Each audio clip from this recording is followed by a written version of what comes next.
Oke, baik. Terima kasih sudah mengikuti mata kuliah ini dan masih mengikuti mata kuliah ini, sorry.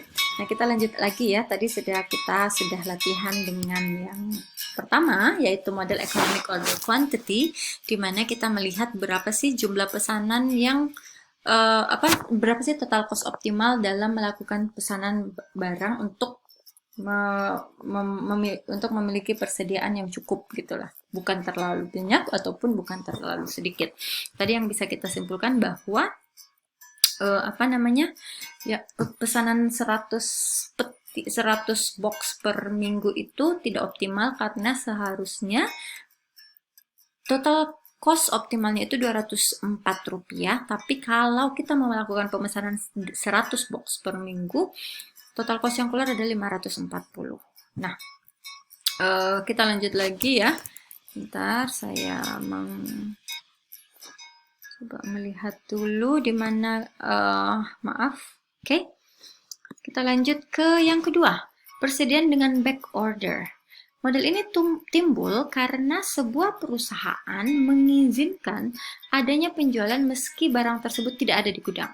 Pesanan untuk diambil kemudian disebut back order. Jadi, walaupun tidak ada barang, tidak ada barang yang ready atau tersedia, perusahaan bisa melakukan kebijakan back order. Jadi dipesan dulu, nanti barangnya akan dikirim kemudian. Parameternya adakah seperti tadi ya, ordering cost, ada A sama jumlah barang yang dibutuhkan setiap periode. Jadi kalau kita mengetik di poin 1 tadi, yang lainnya akan mirip, akan lebih mudah karena memang parameter-parameter yang digunakan tetap sama. C itu procurement cost atau biaya pembelian, H holding cost tetap sama kan?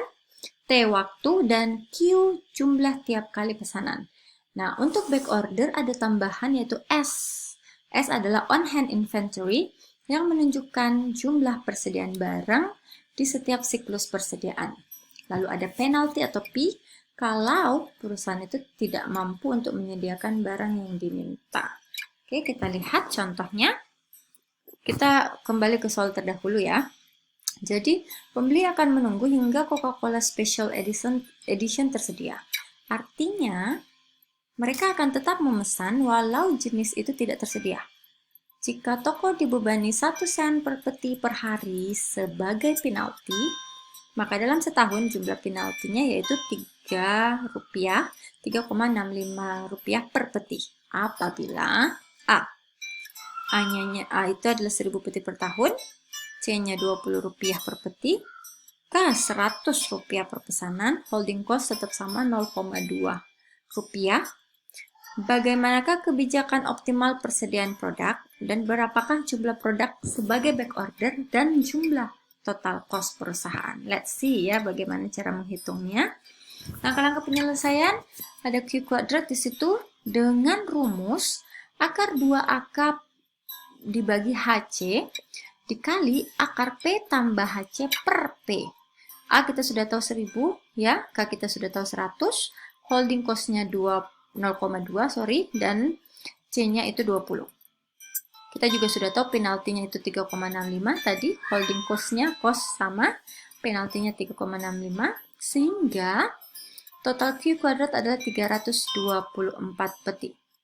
Sekarang kita tentukan S-nya. Apa sih S? Tadi kita lihat di sini. S itu adalah on-hand inventory, jumlah persediaan barang pada setiap siklus awal. Rumusnya hampir mirip ya. 2AK per HC akar dikali akar P penalti per P ditambah HC. Nah, hasilnya adalah 154 peti. Jadi Q, S, dan T ditentukan bareng-bareng. Q kuadrat itu gampang, Q kuantitinya ini 324 per A. A-nya kita sudah tahu 1000. Jadi 0,324 atau kurang lebih 118 hari untuk T-nya. Sekarang kita lihat di total cost.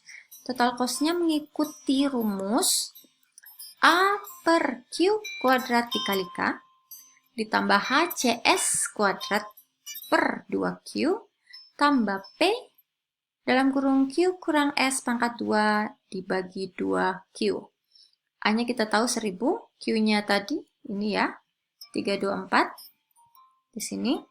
dikalikan 100, H 0,2, C 20, S itu adalah 154 pangkat 2, dibagi 2 dikali 324. 324-nya dari mana? Lagi-lagi ini dia, ya. Ditambah ini sudah ada nilainya. Oke. Jadi hasilnya adalah total cost-nya seharusnya Rp617,82 per tahun. Apa yang bisa kita simpulkan dari sini adalah ternyata apabila perusahaan mengizinkan back order, artinya orang memesan dulu, barangnya akan dikirim kemudian, maka kebijakan persediaan yang optimal adalah 324 peti yang dipesan setiap 118 hari. Ini kalau kita seperti istilah pre-order ya sekarang ya. Jadi kita mau melakukan pre-order, silahkan konsumen memesan kita menampung dulu, lalu nanti kita menghitung nih seharusnya secara optimal kita itu perlu berapa jumlah barang dalam waktu tertentu. Tuh, lalu kedua, di antara produk yang dipesan hanya 154 peti yang disimpan sebagai persediaan. Selebihnya, W dikurang S sama dengan 170 peti digunakan untuk memenuhi back order. Sehingga total cost adalah Rp617. Nah, oke, saya akhiri lagi. Di sini materinya kita akan masuk ke apa lagi namanya tugas. Setelah ini kita akan kembali lagi. Wait 1 minute.